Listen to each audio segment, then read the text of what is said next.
उत्तर प्रदेश के झांसी जिले में 2019 में हुए पुष्पेंद्र यादव एनकाउंटर मामले में कई पुलिसकर्मियों पर हत्या का मुकदमा दर्ज किया गया है।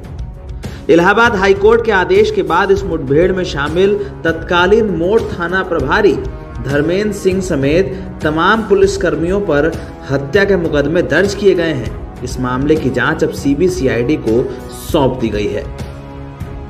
इससे पहले इलाहाबाद हाईकोर्ट ने इस मामले में झांसी जिले के एसएसपी को एक आदेश देते हुए कहा था कि मृतक की पत्नी के बयान का आधार बनाकर एक एफआईआर दर्ज की जाए। इसके बाद मोड़ थाने के तत्कालीन प्रभारी धर्मेंद्र सिंह चौहान समेत कई पुलिसकर्मियों पर हत्या का केस दर्ज हुआ। पुलिस ने कहा था कि इस मुठभेड़ में एक हिस्ट्री शीटर अपराधी को मार गिराया गया है, लेकिन परिवार का कहना था कि पुलिस ने पैसों की वसूली के लिए पुष्पेंद्र यादव को अपने पास बुलाया था और उसे एनकाउंटर में मार दिया। जिस मामले में यह आदेश हुआ है वो 6 अक्टूबर 2019 का है। झांसी जिले के मोड़ तहसील के निवासी पुष्पेंद्र यादव ट्रक चलवाने का काम करते थे। पुलिस ने उनके ट्रकों को ओवरलोडिंग के केस में पकड़ा था और ट्रकों को थाने में खड़ा कर दिया था। पुष्पेंद्र के पिता हरिश्चंद्र यादव का कहना है कि पुष्पेंद्र से पुलिस वालों ने गाड़ी छोड़ने के एवज में पैसे मांगे थे। पुष्पेंद्र ये पैसे लेकर घर से निकला, लेकिन अगली सुबह तक वापस नहीं लौटा। सुबह गांव के लोगों ने परिवार को बताया कि पुष्पेंद्र को एक मुठभेड़ में मार गिराया गया है। झांसी जिले के तत्कालीन एसएसपी ओपी सिंह ने कहा था कि पुष्पेंद्र ने पुलिस टीम पर फायरिंग की और गाड़ी लेकर फरार हो गया।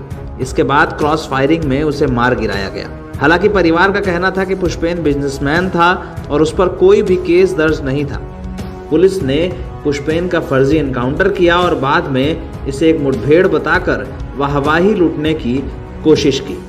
व्यवस्था करके वो दे आए थे, फिर भी दोबारा गए थे 50,000 उस दिन लेके। जब उनसे दोबारा रुपए और मांग रहे थे तब उनने ये कह दिया कि हमें रुपए वापस कर दो। जब उन लोगों ने रुपए वापस नहीं किए, इनको मार डाला इनको। हमें न्याय दे दो, हमें न्याय चाहिए हमारे पति को। इस घटना के बाद अखिलेश यादव खुद पुष्पेंद्र यादव के परिवार से मिलने झांसी गए थे। अखिलेश ने यह भी कहा था कि प्रदेश में आईपीएस अफसर हत्या के मुकदमों में फरार हैं और आज तक उनकी तलाश नहीं हो पाई। पुलिस एनकाउंटर करके वाहवाही ले रही है। बाद में परिवार ने पुष्पेंद्र का शव लेने से इनकार कर दिया था, जिसे लेकर भी खूब विवाद हुआ था।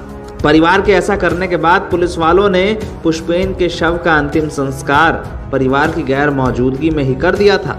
इस मामले को लेकर अदालत में अपील की गई थी और इस मुठभेड़ को फर्जी बताया गया था, जिसके बाद इलाहाबाद हाईकोर्ट ने एसएसपी को आदेश दिया कि पुलिस वालों पर एफआईआर दर्ज हो। अब मुकदमा दर्ज हुआ है, जिसकी विवेचना सीबीसीआईडी करेगी।